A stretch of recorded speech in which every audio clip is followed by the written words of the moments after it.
Just walking around the old town of Stellenbosch quickly that I used to live in. I had a conference here this morning, thought I'd come and see what it looks like. It looks absolutely beautiful. It's developed extremely well.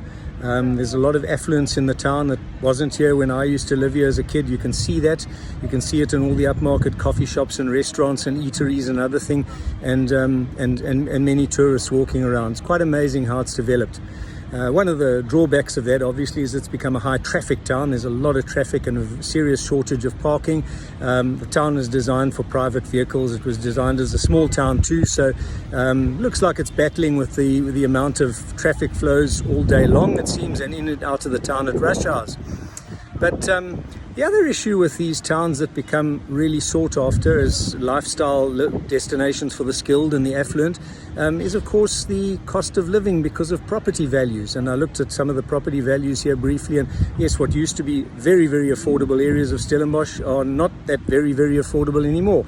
And that poses a question which some cities in the world have had for over many years already, and that is, when your cost of living becomes very expensive because of property values and rentals amongst other things, does that start to create certain skills shortages? And I'm talking about perhaps call them the lesser paid professionals, the teachers, the educators at the academic institutions.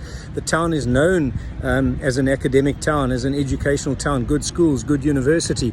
Do property values start to hamper the quality of education? I don't know if that's been the case yet. I'm not familiar with issues here, but those are issues that start to come into play. Not only educators, but the likes of firemen, the likes of nurses and so on. Can they afford to live in these towns? If it's a struggle, do they go elsewhere? And does high property values start to impact negatively on the skills base of the town? It's possible that you get such shortages. The next question obviously is, what do you do about it?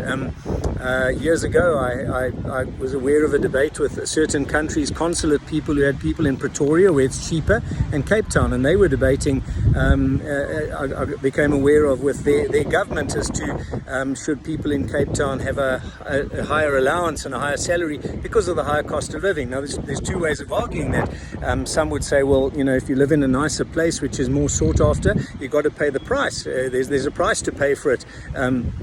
Be happy and pay it and have a better lifestyle. But I know that in places like London years ago when I used to live there, you used to get a London allowance by corporates and government if you lived in London and worked in London, as opposed to if you lived elsewhere, because the cost of living was higher.